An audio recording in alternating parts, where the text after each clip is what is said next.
It must be nice to just sit there and expect everything, to never worry about a single real thing. You are speaking out of turn. Out of turn? I'll tell you what's out of.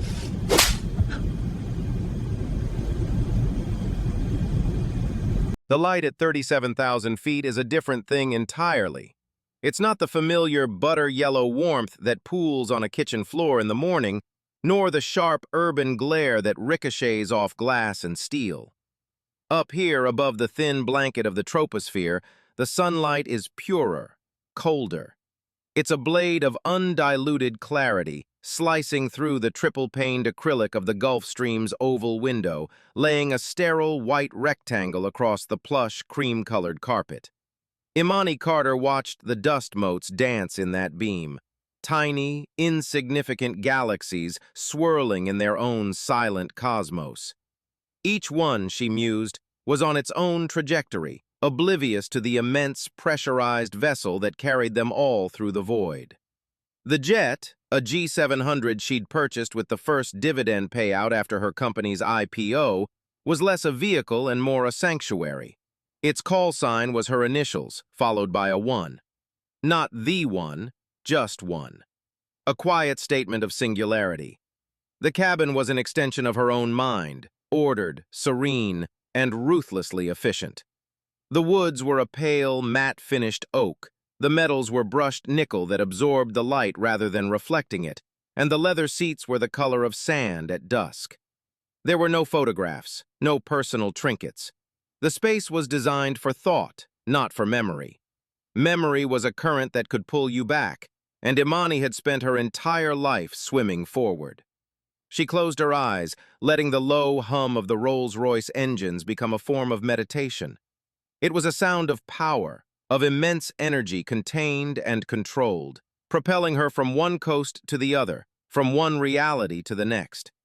On the ground, she was Imani Carter, CEO of Astra Innovate, a name on lists, a face on magazine covers, a subject of speculation in boardrooms and on financial news networks. But up here, she was just a body moving through space, a consciousness suspended between the curve of the Earth and the infinite black. It was the only place she ever felt truly untethered. The crushing gravity of expectation momentarily lessened. She could breathe. Her journey to this altitude had been a relentless climb. It wasn't a ladder she'd ascended, but a sheer cliff face she'd scaled, her fingernails digging into unforgiving rock. Every handhold had been earned, every foothold carved out through sheer will. She remembered the condescending smiles in her early venture capital meetings, the men who called her articulate, as if it were a surprising novelty, the competitors who underestimated her until their market share was bleeding. They saw her, but they didn't see her. They saw a black woman, a demographic, a box to be checked. They failed to see the strategist, the innovator, the absolute force of nature who had been quietly building an empire while they were busy patting each other on the back. This jet, this silent cabin, this cold, pure light, this was the proof that their vision had been too small. A soft chime, barely audible above the engine's drone, announced the presence of the flight attendant. Imani opened her eyes. He was a young man, perhaps in his late 20s, with a meticulously sculpted haircut and a smile that seemed professionally affixed, as if part of the uniform. He moved with a practiced grace that spoke of extensive training, his steps silent on the thick carpeting. "Miss Carter," he said, his voice a smooth, modulated baritone. "Can I get you anything? Some water? Another coffee?" His name was Leo, according to the small, engraved nickel nameplate on his jacket. It was a name that felt too casual for the stiff formality of his posture. He stood with his hands clasped behind his back, a study in polished servitude. A quiet unease pricked at the edge of Imani's calm. There was something in his eyes, a flicker of something brittle behind the placid blue that didn't quite match the rest of his perfect presentation. It was a dissonance she was long accustomed to sensing, a tiny crack in a smooth surface that hinted at the pressures building underneath. She dismissed it. She was tired of reading the world for threats. Here, in her sky, she just wanted peace. "Just some water, thank you, Leo," she said, her voice even and low. "No ice." He nodded, the smile never wavering, and turned to glide back toward the galley. Leo Vance hated the hum of the engines. To the passenger, it might be the sound of power and progress. To him, it was the monotonous soundtrack of his gilded cage. He stood in the galley, a space smaller than his bathroom back home, surrounded by gleaming chrome and chilled bottles of champagne he couldn't afford to look at in a store. His reflection stared back at him from the mirrored cabinet doors. A young man in a bespoke suit, his blonde hair perfect, his posture immaculate. A perfect servant for a perfect world. But the reflection was a lie, and the effort of holding it together felt like trying to keep a cracked vase from shattering in his hands. Just an hour before the flight, he'd been on the phone with his sister. The word she'd used, denied, echoed in his head, ricocheting off the sterile surfaces of the galley. The insurance company had denied the experimental treatment for their mother. It was too expensive, they'd said, not proven effective enough, they'd argued in their letter, a copy of which was folded into a small, sharp square in his wallet, pressing against his hip. Every smooth movement he made, every deferential nod, was a performance staged against a backdrop of quiet, screaming panic. He had taken this job, sought out the world of private aviation because it promised a different life. The pay was better, the clientele were the titans of the universe, and the proximity to that kind of wealth, he'd imagined, might somehow rub off on him. He thought it would be his way out, his way up. Instead, it had only served to magnify the chasm between his life and theirs. He prepared the water for Ms. Carter, his hands moving with an automated precision he no longer had to think about. Crystal glass, a linen coaster, the bottle of Fiji water opened with a crisp hiss. He saw the price tag for the bottle in his mind, $9. $9 for water. Last night he'd spent 20 minutes online comparing the prices of his mother's medications, trying to figure out which bill he could pay late this month to cover the copay. The absurdity of it, the sheer, staggering injustice, was a bitter acid in his throat. His smile felt like a mask made of cooling plaster, hardening and cracking at the edges. He'd seen the way she looked at him, or rather the way she didn't. It was a look he knew well. He was part of the seamless service, as animate and noticeable as the reclining seat or the ambient lighting. He was a function, not a person. And today, of all days, the feeling of being invisible was unbearable. His own problems, his mother's failing health, the mountain of debt. It was all a swirling, messy, deeply human reality that had no place here, in this sterile sanctuary in the sky. He was required to leave his humanity on the tarmac. He carried the water back into the cabin, his polished shoes sinking into the carpet. She was staring out the window again, her profile sharp and impassive against the brilliant blue. He placed the coaster and glass on the small table beside her. "Your water, Ms. Carter," he said, his voice a perfect replica of calm professionalism. She didn't turn. She simply gave a slight nod, a gesture of acknowledgement so minimal it was almost an absence. He felt a surge of something hot and ugly in his chest. It was resentment, sharp and sudden. Here she was, a woman who owned the sky, cocooned from every hardship, and he was just a ghost in her world, fetching her $9 water while his own world was crumbling. He knew it was unfair. He knew his anger was misplaced, a wild dog barking at the wrong tree. But the feeling was there, undeniable and corrosive. It was a poison he'd been swallowing for months, and he could feel it finally starting to work its way to the surface. He retreated to the galley, the smile finally dissolving from his face, leaving behind a tightness in his jaw and a dangerous glint in his pale blue eyes.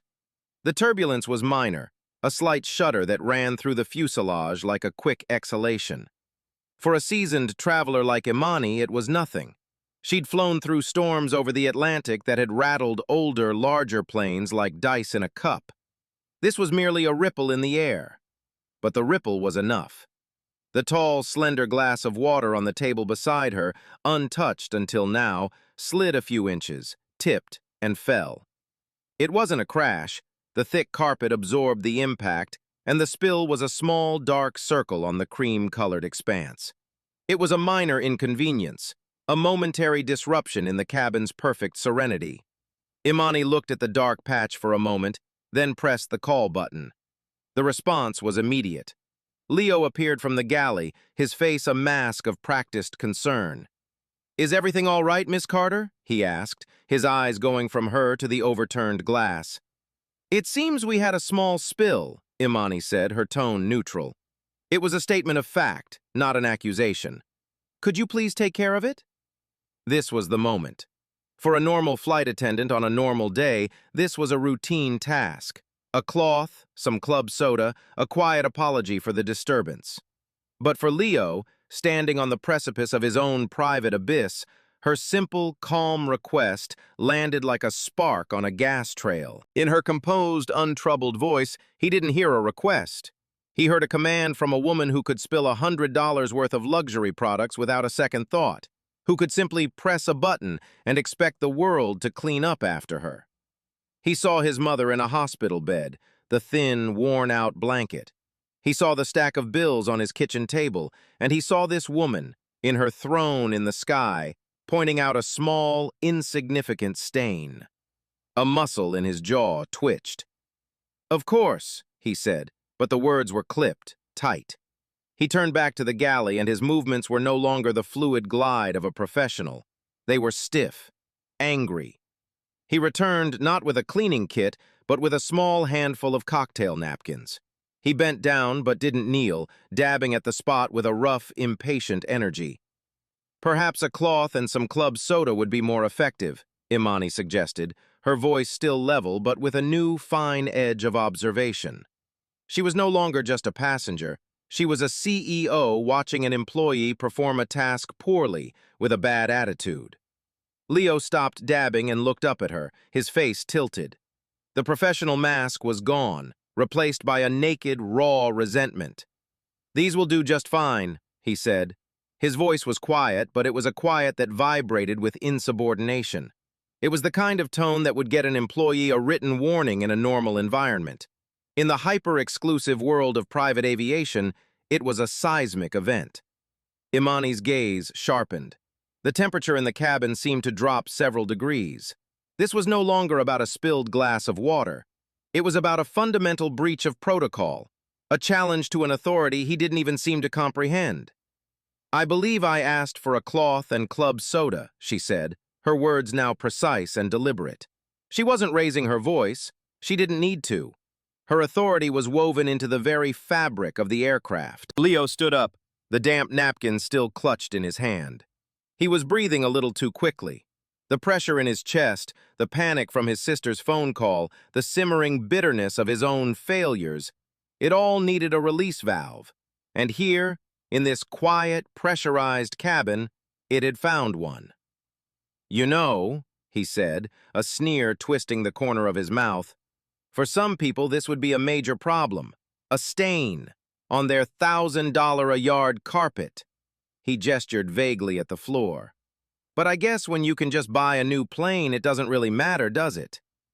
The words hung in the air, thick and poisonous, a shocking violation of the unwritten rules of his profession and the unspoken contract of their interaction. The storm had broken. Not outside in the clear blue sky, but right here, in the heart of Imani's sanctuary. The silence that followed Leo's words was profound. It was heavier than the air in the cabin, more absolute than the quiet between engine hums.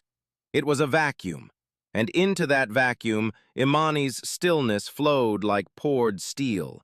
She did not flinch. She did not gasp. Her expression remained unchanged, her dark eyes fixed on him, not with anger, but with a chilling, analytical curiosity. She was watching a piece of machinery malfunction, diagnosing the fault with cold precision.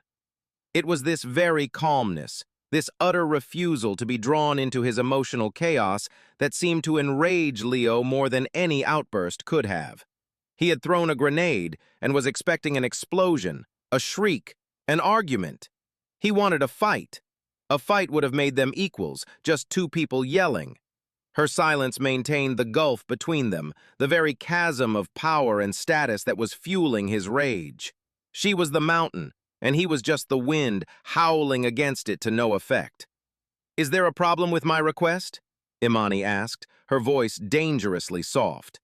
Each word was a perfectly shaped stone dropped into a still pond. "A problem?" Leo laughed, a short, sharp, ugly sound. "No, there's no problem. Why would there be a problem? The queen wants her carpet cleaned, the serf cleans the carpet." He took a small step closer, invading her personal space. The scent of his generic, corporate-approved cologne was an unwelcome intrusion. His face was flushed, his blue eyes unnaturally bright. He was a man coming completely undone. "It must be nice to just sit there and expect everything, to just point and have the world bend to your will, to never have to worry about a single real thing." Imani slowly, deliberately placed her book on the seat beside her. She uncrossed her legs. Her movements were economical, telegraphing a deep, coiled strength. "You are speaking out of turn," she stated. It was a final warning, an offer of an off-ramp from the disastrous road he was on. But Leo was too far gone to take it. Her composure was a mirror showing him his own frantic loss of control, and he wanted to smash it. He saw his mother's tired face, the insurance denial letter, the crushing weight of his own insignificance. And in that moment, he blamed Imani for all of it. She was the symbol of the world that was crushing him. "Out of turn?" he spat, his voice rising, cracking. "I'll tell you what's out of—" He never finished the sentence. Fueled by a toxic cocktail of grief, envy, and desperation, his body acted before his mind could stop it. His arm, the same one that had so professionally served her water just minutes before, swung through the air. It was not a calculated act of violence, but a messy, impulsive eruption.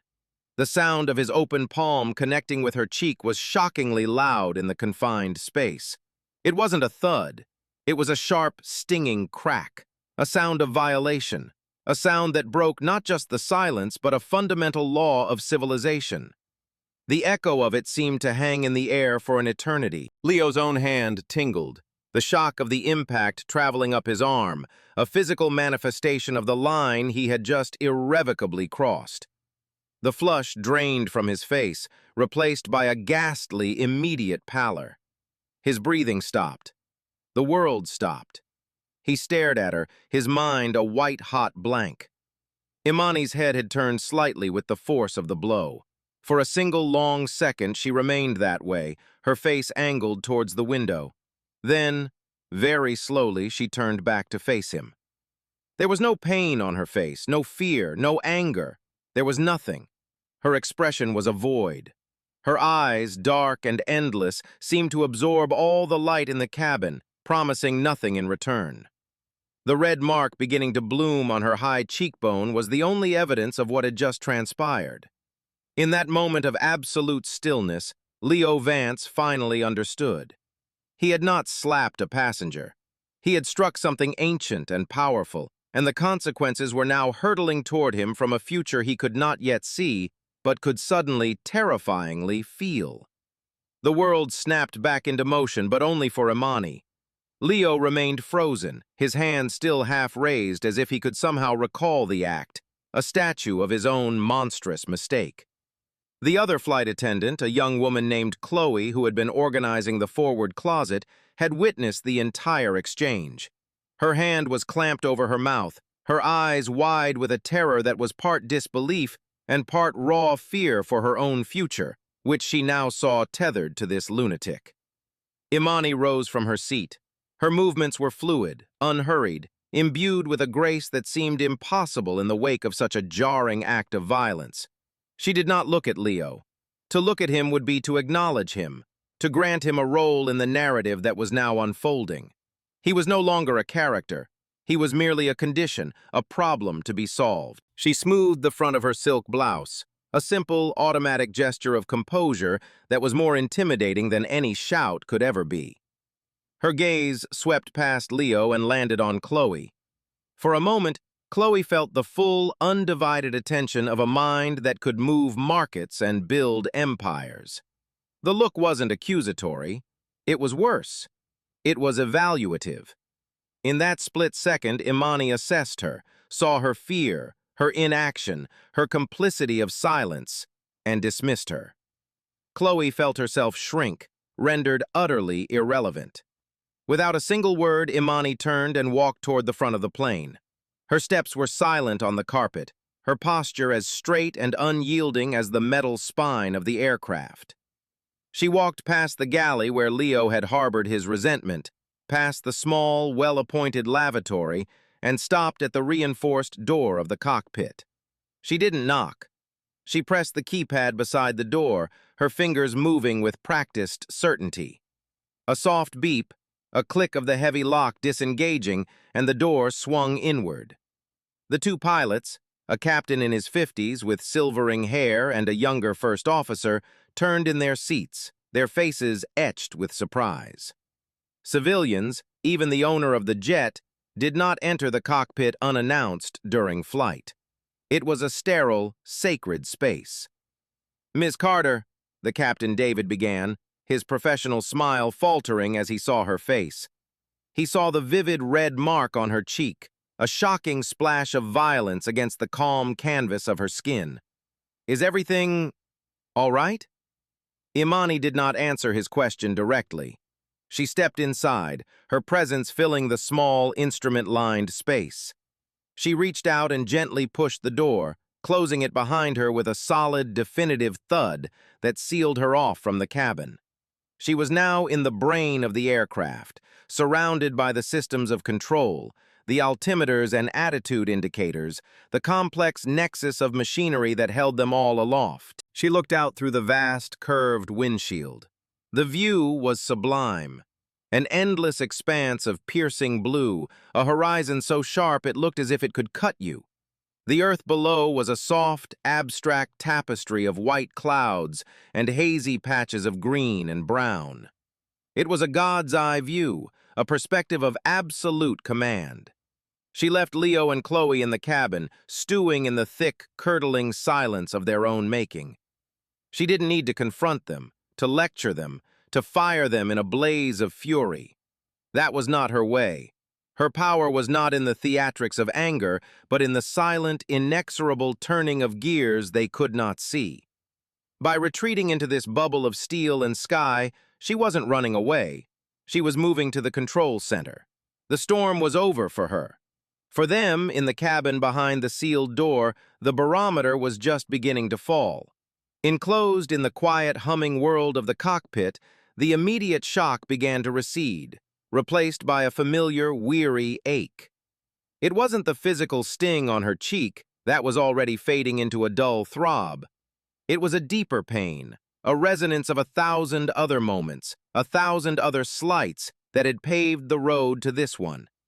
Staring out at the serene curve of the earth, Imani was not just seeing the clouds below, but the ghosts of every boardroom, every negotiation, every casual dismissal she had ever endured. She remembered being 28, the only woman and the only black person on a panel of tech entrepreneurs.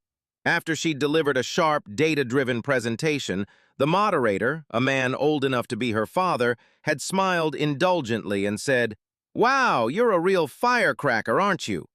He'd meant it as a compliment. She'd felt herself reduced to a novelty, a sparkler instead of a star. She remembered a crucial meeting with a potential investor, a Texas billionaire who wore his bigotry like a bolo tie. He'd spent the first 10 minutes of their meeting talking about sports with her male CFO, barely making eye contact with her.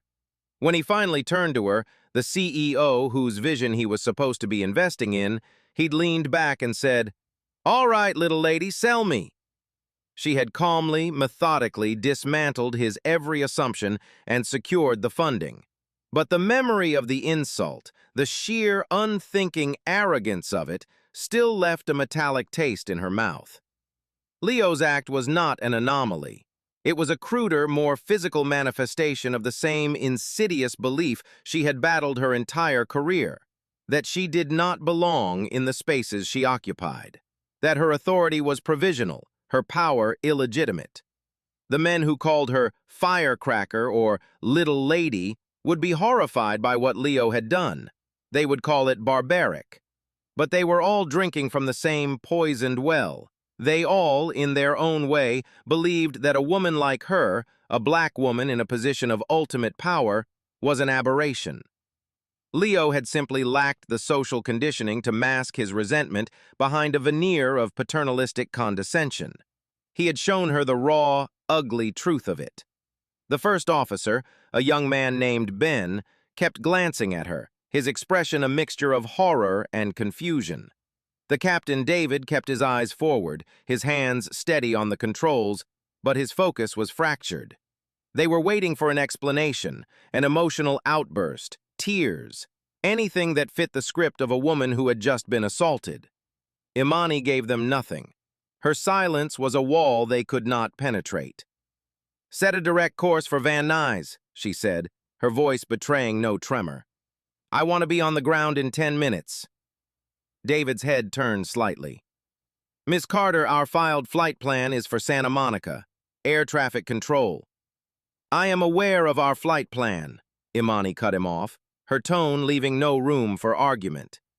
"My chief of staff has a team at Van Nuys. We are landing there. Inform air traffic control of a passenger-related emergent request for diversion. Do it now." The captain hesitated for only a fraction of a second before nodding. "Yes, ma'am." He picked up the radio, his voice becoming a stream of professional jargon as he began to negotiate their new path through the sky. Imani watched him, a cold realization settling over her. Even here, in the nerve center of her own aircraft, her command was met with a moment's hesitation, a subconscious flicker of questioning. Would he have questioned a male CEO in the same way? The thought was exhausting. These were not bad men. David was a consummate professional who had flown for her for years. But the programming ran deep in the world. The ghosts were everywhere. They were in the boardrooms, they were in the media, and they were here, at 37,000 feet, whispering in the quiet hum of the engines, reminding her that the fight was never, ever over. The slap was not just an attack on her person, it was an attack on her presence, her right to command this space. And it would be answered not with emotion, but with an absolute and devastating exercise of the very power it sought to deny. The personal sting of the assault had been cauterized by the cold fire of her memories. Now, a different part of Imani's brain took over. It was the CEO, the strategist, the architect of a billion-dollar enterprise. The emotional self was a liability in this moment. The executive self was a weapon.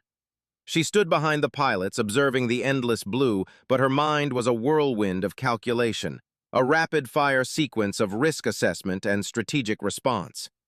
Leo was not just an employee who had lost his temper, he was a systemic failure. He was a cancer cell that had revealed a weakness in the body of her organization. How had he been hired? What did his psychological screening show? Who was his direct supervisor, and what was the culture on that team that allowed such a deep-seated resentment to fester unnoticed? Who trained him? Who was the head of the private aviation division? Her thoughts cascaded down the organizational chart, each question a stepping stone to a broader, more troubling conclusion. The act itself was a massive liability. In the litigious world they lived in, this was a multi-million-dollar lawsuit waiting to happen. But that was a secondary concern, a problem for her legal team to manage. The primary issue was one of principle. Astra Innovate, and by extension her own personal brand, was built on a foundation of excellence, integrity, and respect. It was the core value she had hammered into her employees from the very first day in a rented garage office.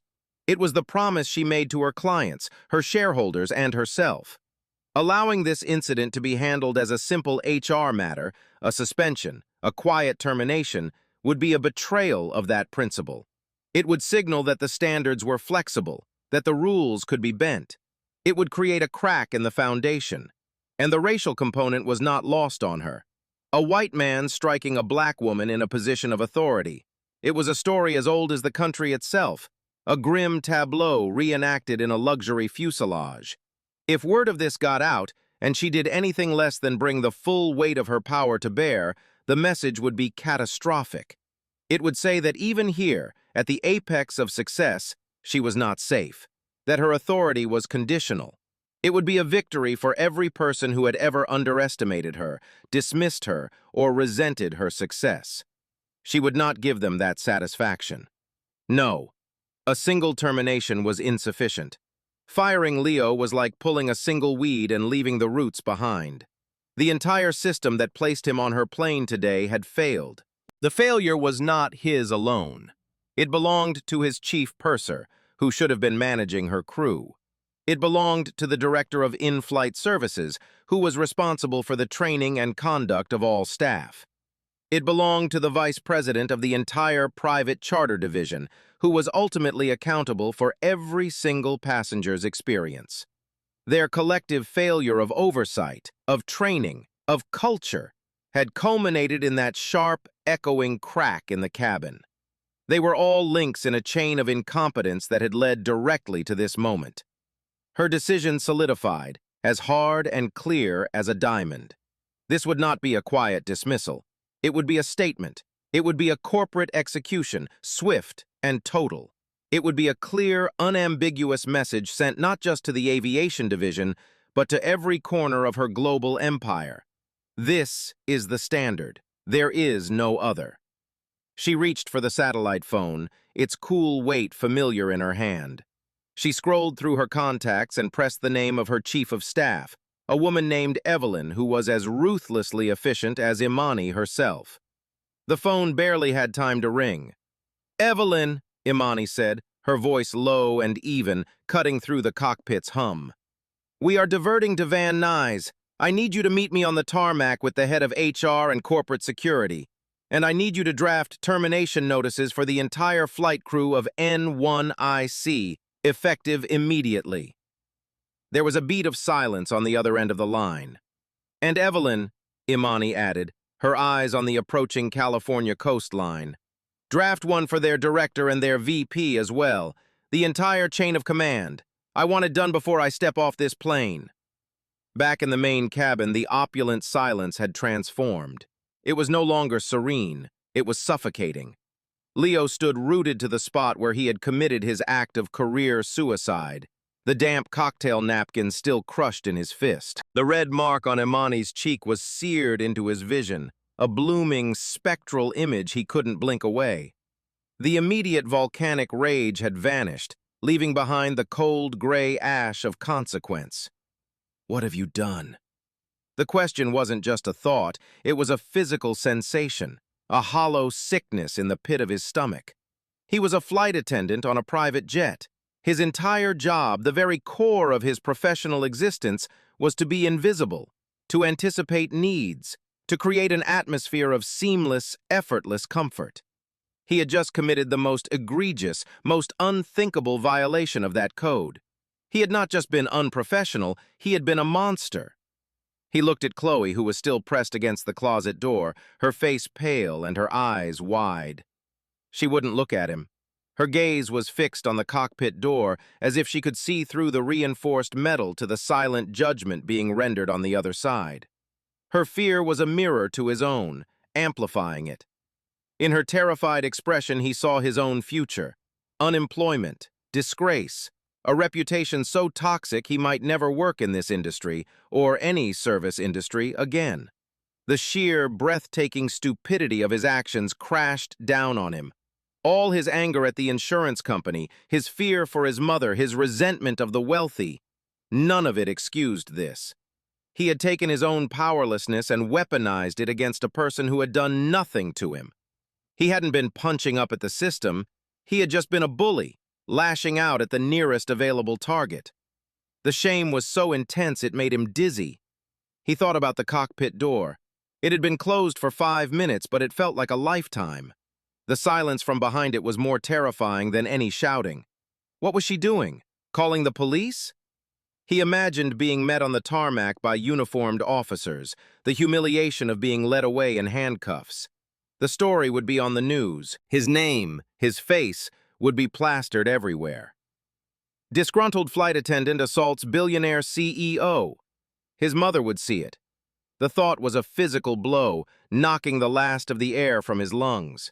He stumbled back into the galley, his legs feeling weak and disconnected from his body. He braced himself against the counter, his knuckles white. His reflection stared back at him again from the polished chrome, but the polished young professional was gone. In his place was a pale, wild-eyed man on the verge of hysteria. The carefully constructed edifice of his life, the one he had worked so hard to maintain, had been demolished by a single insane impulse. The subtle shift in the plane's trajectory, the gentle bank to the right, was almost imperceptible, but he felt it. Chloe felt it too. She finally looked at him, her eyes filled with a new kind of panic. "We're turning," she whispered, her voice trembling. "We're not going to Santa Monica." They were off course. The plan had changed, and in the rigid, hyper-regulated world of aviation, an unscheduled change meant only one thing: something was wrong. But they both knew the truth. Something wasn't just wrong, it was over. The engines hummed their steady, indifferent song, but the note had changed. It was no longer the sound of his cage, it was the sound of his fall. The chief purser, a woman in her late 30s named Amelia, emerged from the crew rest area in the aft of the plane. She had been on her designated break, insulated by noise-canceling headphones and the blissful ignorance of a trashy magazine. The first thing she noticed was the quality of the silence. It was taut, like a wire stretched to its breaking point. The second thing she noticed was Chloe, frozen like a frightened deer, and Leo, who looked like he'd just seen a ghost in the galley. "What's going on?" Amelia asked, her voice sharp with authority. She smoothed her uniform jacket, a habit she had when reasserting control. "Why are you just standing there? Where is Miss Carter?" Chloe just shook her head, unable to form words. Amelia's gaze shifted to Leo. She saw the panic in his eyes, the faint tremor in his hands. Her professional instincts, honed over a decade of managing in-flight crises from spilled red wine on senators to celebrity tantrums, kicked in. "Leo, report," she commanded, her voice low and firm. Leo's story came out in a ragged, panicked whisper. He omitted nothing, his confession punctuated by shudders of self-loathing. He told her about the water, the argument, and then the unforgivable act. As he spoke, Amelia's face went through a rapid series of transformations, from confusion to disbelief to a dawning, monumental horror. Her perfectly lipsticked mouth fell slightly agape. Of all the scenarios she had trained for, this was not one of them. Her first thought was not for Imani. It was not for the moral or physical violation that had occurred. Her first thought was of pure, unadulterated damage control. Her career, her meticulously built reputation for flawless service, her six-figure salary, all of it was on this plane, in this toxic, silent cabin. "She went into the cockpit?" Amelia whispered, her eyes darting to the closed door at the front of the aircraft. It was the worst possible news. The cockpit was the seat of power, a direct link to the ground, to the authorities, to the corporate headquarters. Ignoring Leo, she strode to the cockpit door and pressed the intercom button. "Captain, this is Amelia. Is everything all right?" A moment of static, then the captain's voice, clipped and professional, came through the small speaker. "Everything is under control, Amelia. Please return to your seat and prepare the cabin for landing." "Landing?" Amelia's voice squeaked. "But we're not due for another hour. Captain, is Miss Carter with you? I need to speak with her. There has been a misunderstanding with my crew." "That will not be possible," the captain's voice returned, flat and final. "We are on final approach to Van Nuys. Secure the cabin." The intercom clicked off, severing the connection. A cold dread, colder than the high-altitude air outside, washed over Amelia. Van Nuys, not Santa Monica. A diversion. A direct order from the passenger, bypassing her, the chief purser. She was no longer in control of her flight. She had been rendered completely irrelevant. She turned and looked at Leo, and for the first time her expression was not one of shock, but of pure, undiluted fury. "You idiot!" she hissed, her voice a venomous whisper. "What have you done to us?" The us was telling. Her fear was not for the assaulted passenger, but for the collective careers of the crew. She saw the end of her mortgage payments, her daughter's private school tuition, her carefully curated life. In her mind, Leo hadn't just assaulted Imani Carter, he had assaulted their livelihoods. The blame began to shift, to coalesce.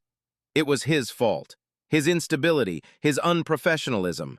The crew, in her frightened, self-serving mind, were now victims too, collateral damage in the explosion he had set off.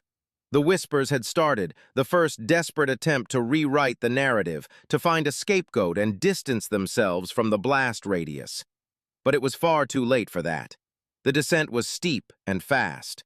Through the oval windows, the world, which had been an abstract blue and white canvas, began to resolve into concrete shapes.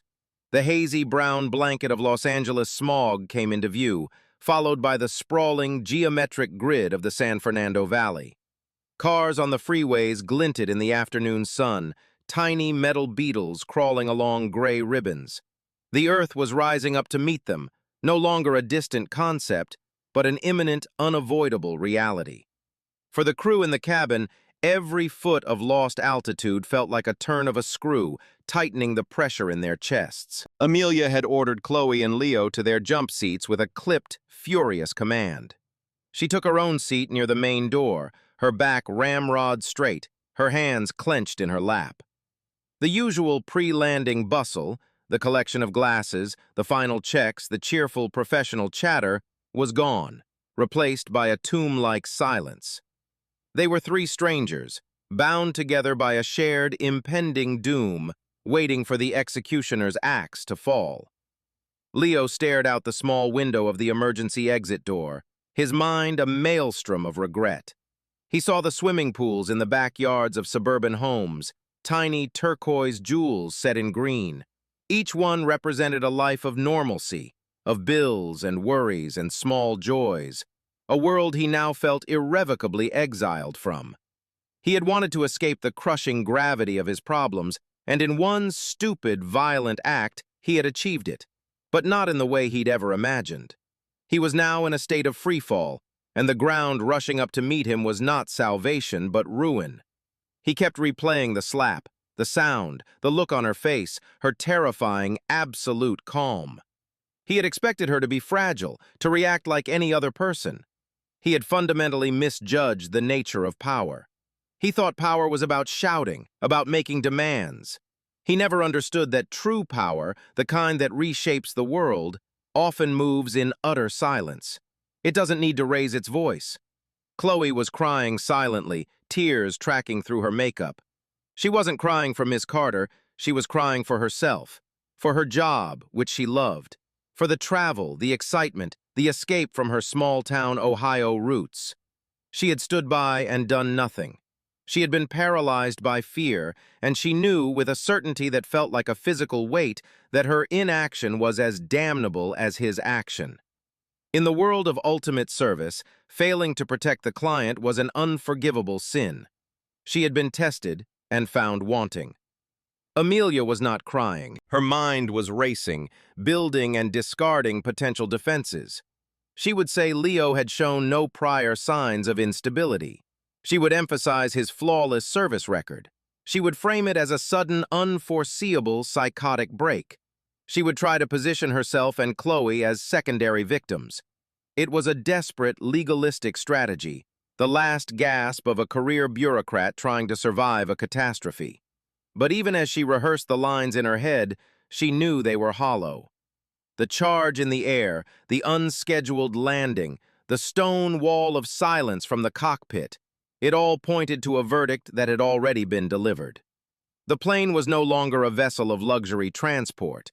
It was a tumbril, carrying them all to their professional guillotine. The gentle bump as the landing gear locked into place was a percussive shock, a gavel striking down, signaling the end of the proceedings. While the cabin descended into a maelstrom of silent panic, the cockpit was a zone of cold, quiet efficiency. After her call to Evelyn, Imani had remained standing, a silent, imposing figure between the two pilots. The satellite phone felt cool and solid in her hand, a conduit to the corporate machinery she commanded on the ground. She was no longer thinking about the slap or the insult or the ghosts of her past. She was executing a plan. Her next call was to the head of her personal security detail, a former Secret Service agent named Marcus. "Marcus," she said, her voice a low murmur against the crackle of the radio. "Change of plans. We're landing at Van Nuys, Signature Aviation Hangar 4. Have local law enforcement meet the plane. Not for me. I want them there to ensure the terminated employees vacate the premises without incident. I want it handled discreetly. No arrests, no scene. Just a clear, authoritative presence." She was controlling the narrative before it even had a chance to be written. This would not be a crime scene. It would be a corporate restructuring. "Consider it done," Marcus's voice came back, devoid of surprise. He was a man accustomed to sudden changes and high-stakes scenarios. "And Marcus," she added, "have my car brought to the hangar door. I won't be going through the terminal." She disconnected. Her fingers flew across the screen of her phone, typing out a secure, encrypted email to her chief legal officer and the head of human resources, who were at that moment racing across the city to meet her. The subject line was a single word: protocol. The body of the email was a series of concise, numbered directives. 1. Immediate termination of employment for all individuals listed in the flight manifest for N1IC, Flight 72, dated today. Include all reporting managers up to and including the VP of Astra Private Air. 2. Severance to be the legal minimum as stipulated by their contracts. No exceptions, no negotiations. 3. A non-disclosure agreement is to be presented. Acceptance is a condition of receiving their final paychecks. Refusal will be met with the full litigation resources of the corporation. 4. Internal communications will state the division is being restructured for efficiency. No mention of the incident is to be made. The message is control, not chaos. She hit send just as the plane's tires kissed the runway with a gentle puff of white smoke. The act of sending the email felt like pressing a button on a remote detonator. Miles away, in a high-rise office building, servers would be processing the commands. HR professionals would be pulling files, and a process would be set in motion that would, in the space of minutes, dismantle the careers of a dozen people. It was all happening silently, digitally, an execution carried out by fiber optic cables and lines of code. The pilots guided the G700 off the main runway and onto a private taxiway with practiced ease. In the distance, Hangar 4 loomed, its massive doors sliding open to receive them. Imani could see her chief of staff's black SUV already parked near the entrance, a silent testament to Evelyn's formidable efficiency. A single, unmarked police car was parked discreetly a short distance away. All the pieces were in place. The verdict, conceived at 37,000 feet, had been sent from the clouds. The judgment was not waiting for them on the ground. It had arrived before they did, traveling at the speed of light. As the jet taxied into the cool, cavernous darkness of the hangar, the world outside the windows was no longer the same one the crew had left behind just a few hours ago. The moment the engines began to spool down, their deafening roar fading into a high-pitched whine and then a heavy silence, the spell of suspended animation in the cabin broke. Amelia was the first to move, her professionalism a deeply ingrained reflex even in the face of disaster. She unbuckled her harness and stood, her face a rigid mask. "Stay in your seats," she commanded Leo and Chloe, her voice brittle. She walked to the main cabin door, peered through the small porthole, and saw what she had been dreading. Not a standard ground crew, but a reception committee from hell. A sleek black SUV, a woman with dark, severe hair and a tablet in her hand, unmistakably Evelyn, the CEO's infamous chief of staff, a woman known throughout the company as the Iron Maiden. Beside her stood a man in a tailored suit who could only be from the top floor of the legal or HR department, and off to the side, the unmistakable shape of a police cruiser. Amelia's blood ran cold. This wasn't an HR meeting. This was an amputation. She turned from the door, her face ashen. Her carefully constructed plans for defense, her narrative of a rogue employee, all of it evaporated. She was not a manager handling a crisis. She was just another piece of condemned cargo. Her eyes fell on Leo, who was now fumbling with his own seatbelt, his movements clumsy and uncoordinated. His earlier sullen aggression had completely dissolved, replaced by the frantic, pleading desperation of a cornered animal. "Amelia, you have to tell her," he began, his voice cracking. "You have to explain. My mother, the insurance, I snapped. I didn't mean it." "Didn't mean it?" Amelia's voice was a low, venomous hiss. She advanced on him, her polished composure finally shattering into 1,000 sharp pieces. "You think that matters now? You think your little sob story is going to fix this?" She gestured wildly toward the cockpit. "You didn't just slap her, you moron. You slapped our careers. You slapped my mortgage. You slapped every single person who works for this division." Chloe, who had remained silent and weeping, finally spoke up, her voice trembling with a mixture of fear and fury. "He's going to get us all fired. I knew it. The second he started talking back to her, I knew we were all done for." The cockpit door opened.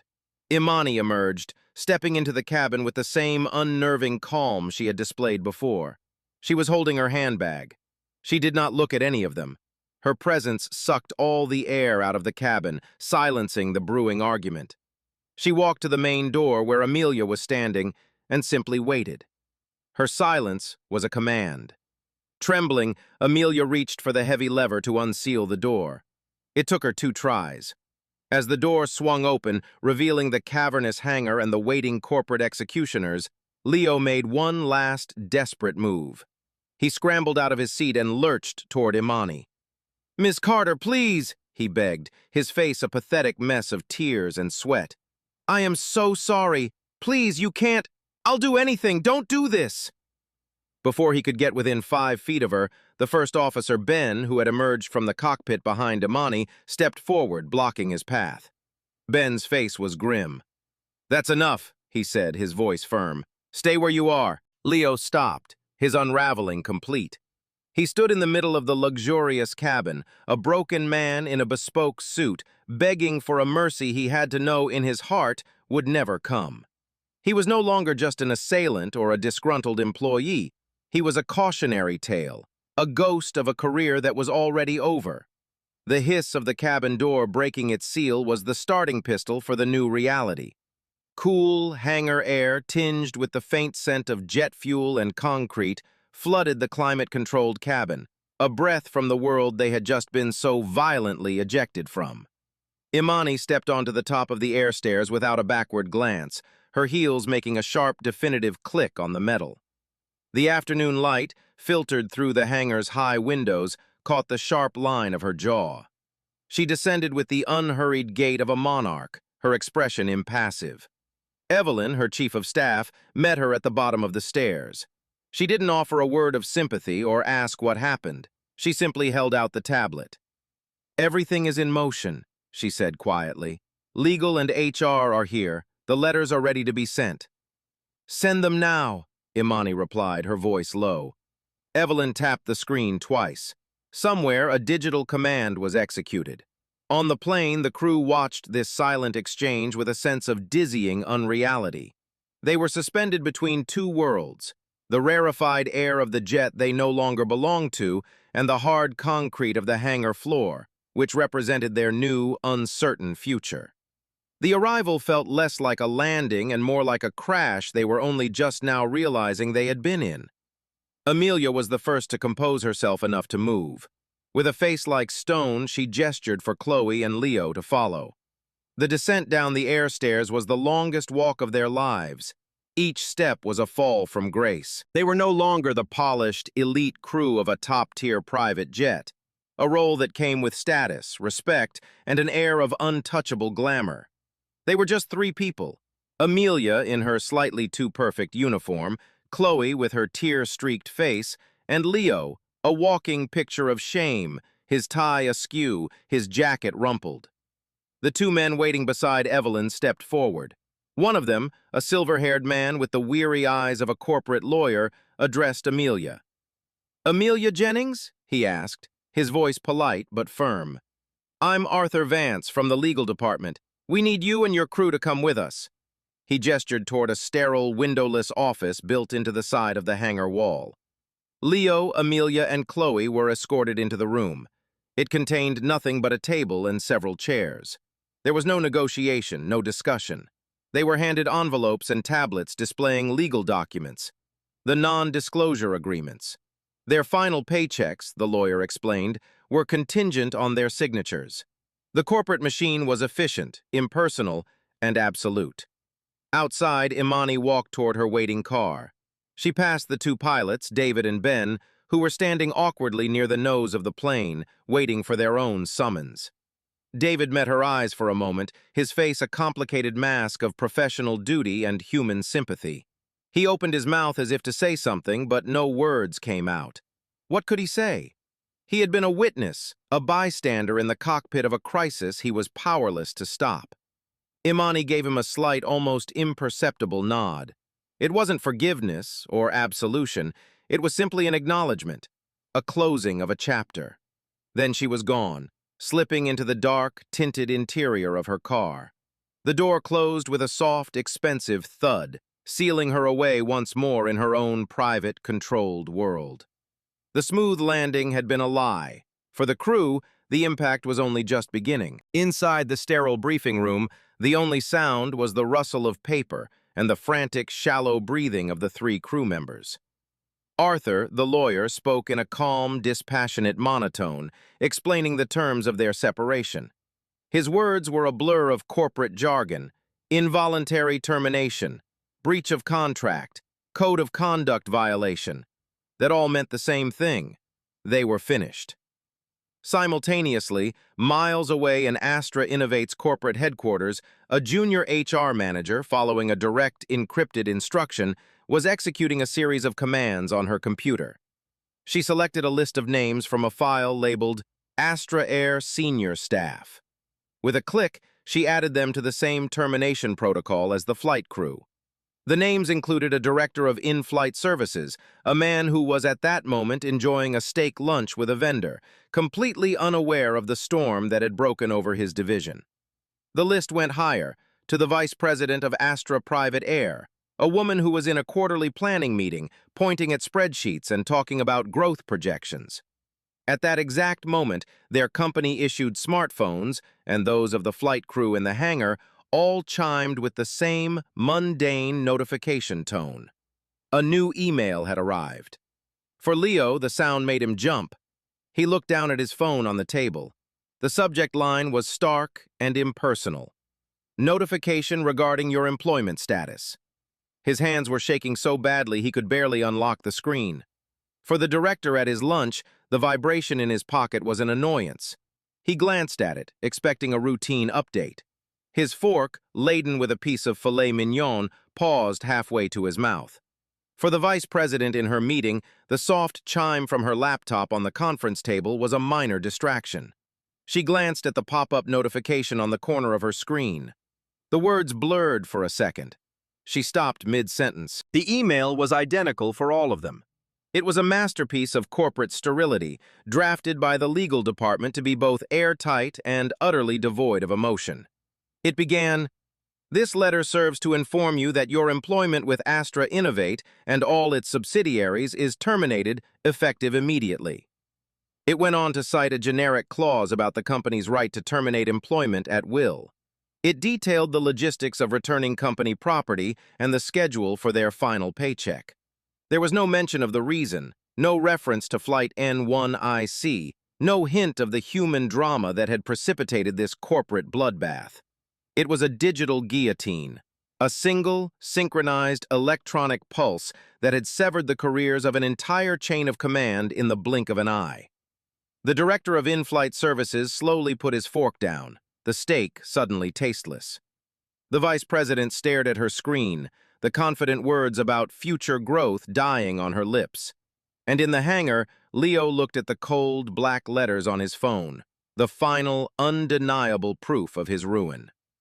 The message Imani had sent from the clouds had found its targets. It was clean, quiet, and devastatingly final. There was no appeal, no recourse. There was only the stark, new reality of unemployment, delivered by an email that had already been automatically routed to a folder they no longer had the security clearance to access.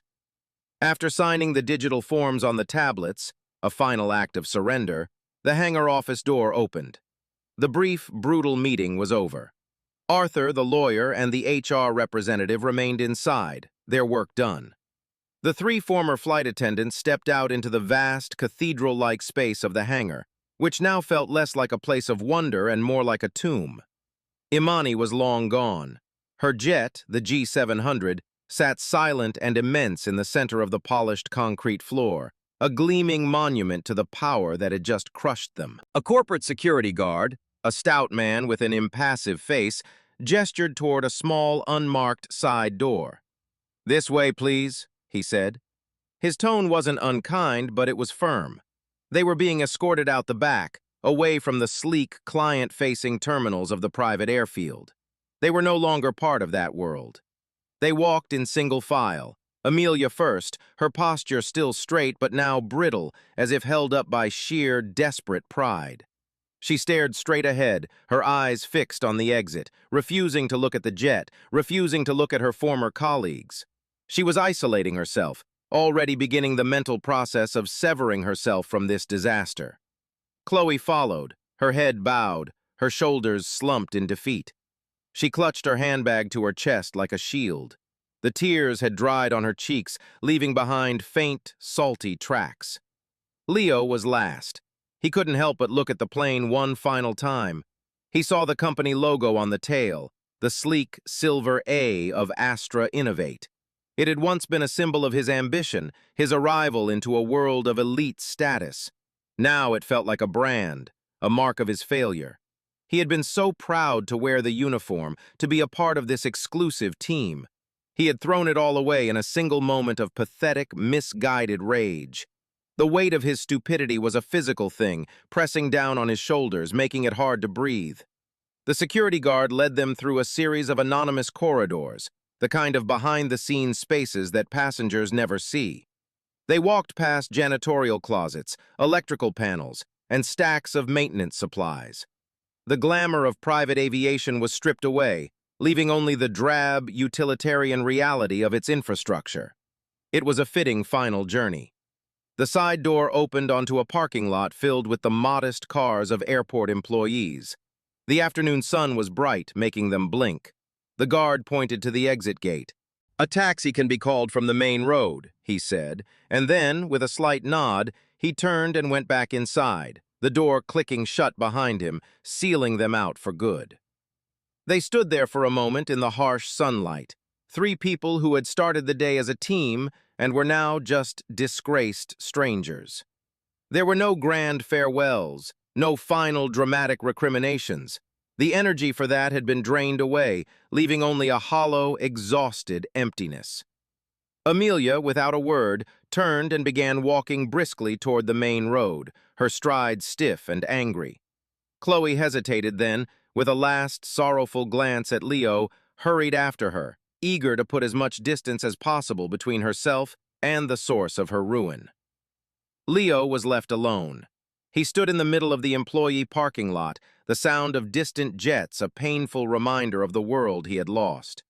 His phone, which had delivered his termination notice, felt like a dead weight in his pocket. He had nowhere to go, no one to call who could possibly understand the depth of his failure. He was just a man who had flown too close to the sun and had his wings melted not by its heat, but by the cold, hard reality of his own character. His walk of shame was over. The long, lonely exile was just beginning. The hangar was quiet now. The side door was closed, the corporate representatives had departed in their black SUV, and the police car had slipped away, its presence no longer required. All that remained was the Gulf Stream, sitting under the high sodium vapor lights, and a few silent professional mechanics beginning their post-flight checks. The great machine was being tended to, prepared for its next journey, indifferent to the human lives it had just upended. Inside her car, speeding down the 405 freeway, Imani did not look at her phone. She did not take any calls. She simply stared out the tinted window at the blur of traffic, the endless river of ordinary life. The red mark on her cheek had faded to a dull, barely visible blemish, but she could still feel a faint, phantom warmth where his hand had struck. It had been a long time since anyone had laid a hand on her in anger. Decades. She had built walls of wealth and power and influence so high that she had almost forgotten that, to some people, she would always be just a target, a symbol onto which they could project their own failures and resentments. The incident was, in a business sense, contained. The firings were a necessary, if brutal, act of corporate hygiene. The message had been sent. The standards of Astra Innovate were absolute.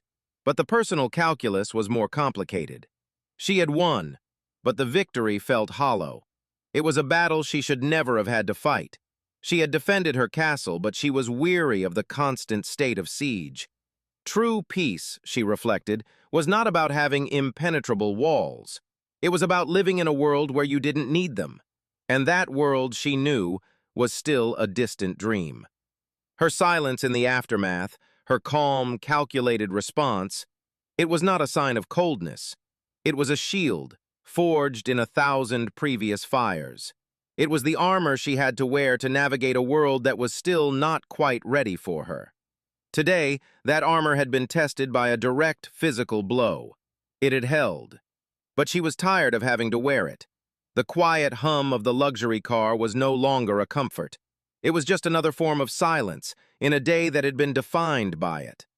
The final moments of the story linger, not in the drama of the slap or the firings, but in the quiet aftermath, where the true costs are tallied.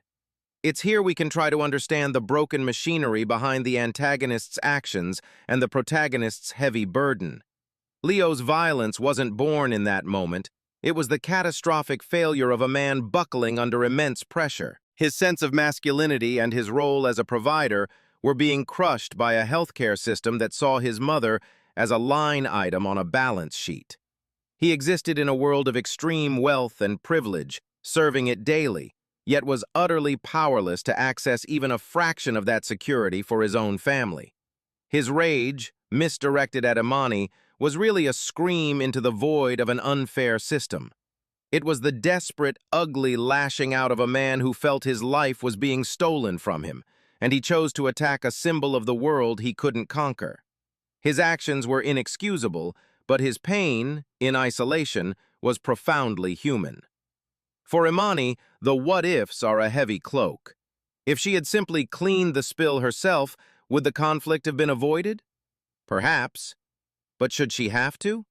Should the price of her safety be to shrink herself, to never make a simple request, to constantly manage the fragile egos of the men around her?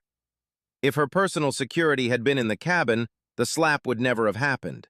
But living in a constant state of guard is its own kind of prison. The incident serves as a brutal reminder that her greatest protection isn't a bodyguard, but a relentless, systemic enforcement of respect. Her decision to fire the entire chain of command wasn't just punishment. It was a preventative measure, a painful but necessary surgery to ensure the culture of her organization understood, in its very bones, that the safety and dignity of its people, starting with its leader, was non-negotiable. The core message is a sobering one. Power can build a fortress, but it cannot, by itself, change the world outside its walls. The most it can do is declare, with unflinching certainty, the laws that govern the world within them. This story touches on themes of power, respect, and the quiet battles fought in places we don't always see. Have you ever been in a situation where someone's reaction felt completely out of proportion to the event? How do you think we can better bridge the gap between people living in such vastly different economic realities? Let me know your thoughts in the comments below, and please consider supporting the channel for more stories like this.